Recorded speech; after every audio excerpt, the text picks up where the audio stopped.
বস্তি তো আসলে কোনো বসতি না। আর বস্তিতে কেউ শখ করে তো থাকতেও আসে না। বস্তিতে থাকা তো সম্ভবই না।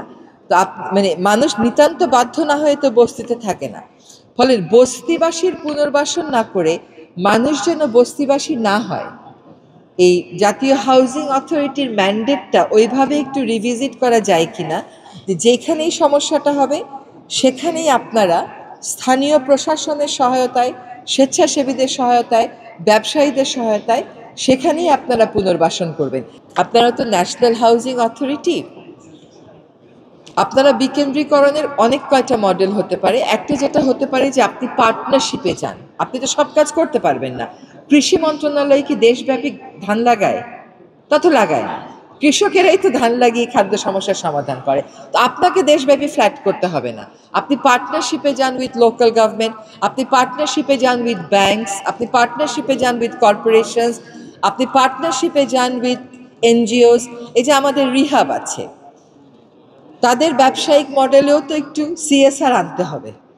তো সেখানে রিহাবের সাথেও পার্টনারশিপের কথা ভাবেন, যে রিহাব কেবলমাত্র ঢাকা শহরেই বাড়ি বানাবে তা না, একটা part of income of rehab members ওই সিএসআর এর ফর্মে কিন্তু এই দুর্যোগ প্রবণ এলাকাগুলোতে আমরা নিয়ে যেতে পারি।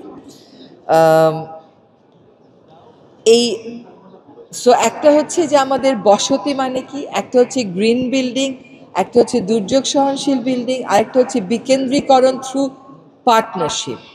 আমরা একটা বছর এরকম করতে পারি কিনা যে এই বছরে নদী ভাঙনে যারা সব কিছু হারিয়েছে, আপনারা ডিসিদের সাথে সংযোগটা করে তাদের তালিকা নিয়ে দেখেন না যে তাদেরকে তাদের জায়গাতেই কিভাবে পুনর্বাসন করা সম্ভব। বস্তি তো আসলে কোনো বসতি না। আর বস্তিতে কেউ শখ করে তো থাকতেও আসে না। বস্তিতে থাকা তো সম্ভবই না। তো মানে মানুষ নিতান্ত বাধ্য না হয়ে তো বস্তিতে থাকে না।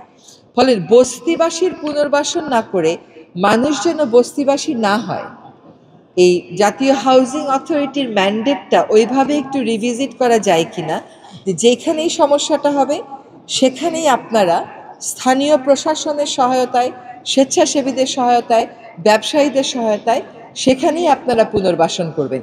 এবং বিপুল পরিমাণ খাস জমি কিন্তু অব্যবহৃত এবং দখল রয়ে যাচ্ছে। এই অব্যবহৃত এবং দখল করা খাস জমিগুলোতেই আপনারা সেই হাউজিং প্রকল্পগুলো অন্যের মাধ্যমে সম্পাদন করতে পারেন কিনা। এ পর্যন্ত যত ভালো কাজ করেছেন সব ভালো কাজের জন্য আপনাদেরকে অভিনন্দন। দেশের মানুষের বসতি যদি একটা মৌলিক অধিকার হিসেবে স্বীকৃতি দেয়া যায় পরবর্তী সরকার এসে, এইটাকেই যদি আমরা আমাদের কর্মকাণ্ডের মূল বিষয় হিসেবে বিবেচনা করি, তবে আমি মনে করি বিকেন্দ্রীকরণের মাধ্যমে, পার্টনারশিপের মাধ্যমে, সবুজ বসতির মাধ্যমে এবং দুর্যোগ সহনশীল বসতি গড়ে তোলার মাধ্যমে অল্প রিসোর্স দিয়েও কিন্তু অনেক মানুষের আমরা অনেক বড় উপকার করতে পারবো। এবং আমাদের ধর্মে একটা কথা আছে, সাদকায়ে জারিয়া। এটা আমি আমার পানি উন্নয়ন বোর্ডকে বলি যে এই যে গরিব মানুষগুলোর বাসাগুলো ভেঙে যায় আর এইটা আমরা নদী ভাঙনের সময় নানানভাবে প্রোটেক্ট করি, এটাও তো একটা সাদকায়ে জারিয়া হতে পারে।